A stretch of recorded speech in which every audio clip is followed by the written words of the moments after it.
can eradicate anxiety, depression, tas low self-esteem. It may make you so creative. Talaga. Tapos, hindi lang, ang hemp plant, kaya kang mag-produce ng oil at saka damit. So, ang isa pang pinaka-brighter side nito, ang Pilipinas, uunlad, kaya maging 1:1 ang peso to dollar. You wanna know why? Because ito yung magiging port of exchange. So, para magkaroon tayo ng mga imported goods for our industry, kailangan natin makipagpalitan ng marijuana natin na hindi tumutubo sa bansa nila, na sa atin lang tumutubo. And what are the reactions? Hindi pala siya masama.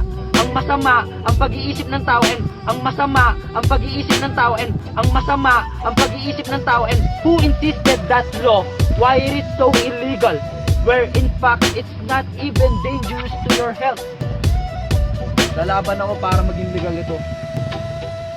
Lalaban ako para maging legal ito. Uy, asa na? Wala na?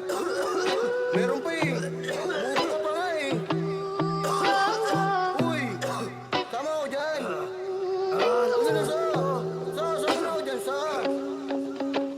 Isang halaman na di ko maiwasan, lalo na kapag nandyan ang mga kaibigan. Isang yaya mo lang, tara na agad sa tambayan. Bagaan mo nga, sabay pasa mo sa